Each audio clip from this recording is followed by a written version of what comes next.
The storm rolled in like a dark tide, cloaking the landscape in sheets of rain, miles from civilization.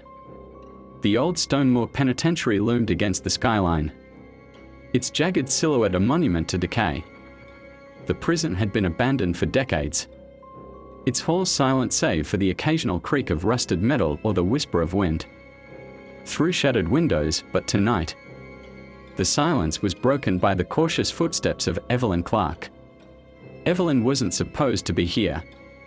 She had no business wandering into the ruins of Stonemoor. But she was a journalist chasing a story, and the prison had a reputation for ghostly sightings and unexplainable events.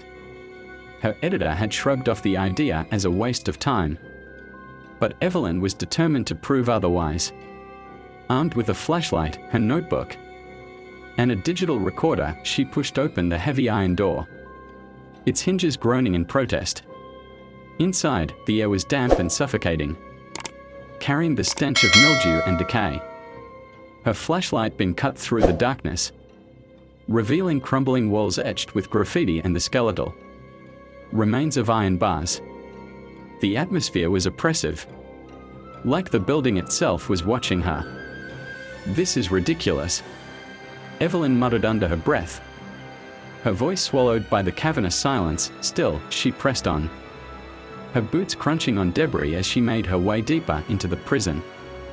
She paused in front of cell block D, where local legend claimed the infamous prisoner Malcolm Greaves had been held.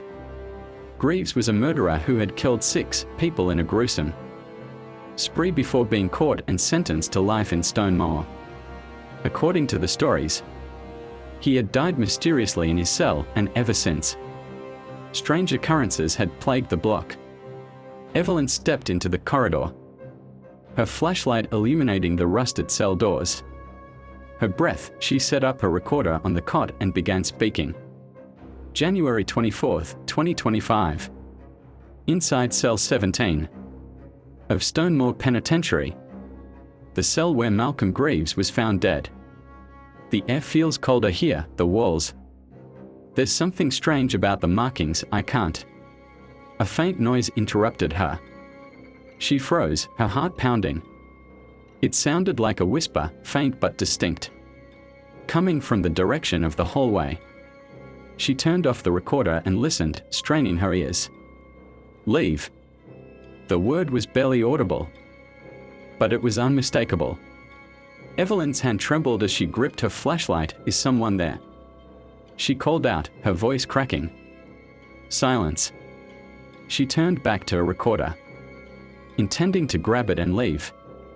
But the cot was empty, the recorder was gone. "What the hell?" she whispered, her pulse racing. She shone her flashlight around the room, but the recorder was nowhere to be seen. Panic clawed at her chest. The storm outside intensified, the wind howling like a wounded animal. Suddenly, the cell door slammed shut with a deafening clang. Evelyn spun around, her flashlight flickering. She lunged for the door, but it wouldn't budge. Her breath came in shallow gasps as she pounded on the metal. "Let me out," she screamed. The whispers returned, louder this time, surrounding her. Words overlapped, voices blending into a cacophony of despair and anger. She couldn't understand them, but their tone was clear, accusatory, wrathful.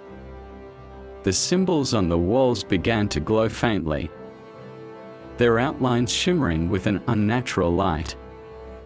Evelyn backed into the corner, clutching her flashlight like a weapon. The air grew colder still, and frost crept along the walls, forming crystalline patterns that resembled jagged teeth. A shadow moved in the corner of her vision. She turned, and there it was, a figure standing just beyond the bars. It was tall and gaunt, its face obscured by shadow. The dim glow from the symbols illuminated its hollow eyes, which seemed to bore into her soul. "Who are you?"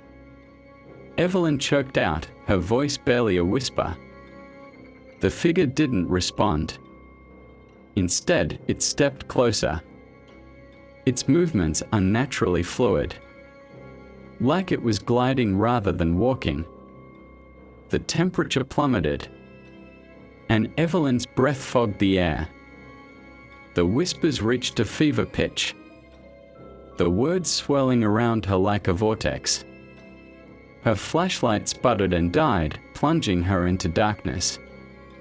"Greaves," the figure rasped, its voice a guttural snarl. "You're in his place, you shouldn't have come." Evelyn screamed as the figure lunged, its icy grip wrapping around her wrist. The symbols on the walls flared to life, casting the cell in an eerie red glow. Pain shot through her arm as the symbols seemed to burn themselves into her skin, forming the same jagged patterns that marked the walls. The next thing she knew, she was lying on the cold, wet ground outside the prison. The storm had passed, and the sky was a bruised purple, but her wrist still bore the seared markings. The events of the night a blur.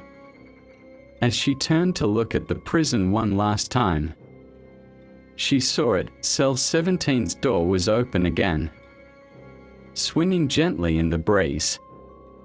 From within came the faint sound of whispers, as if bidding her farewell. She ran, vowing never to return.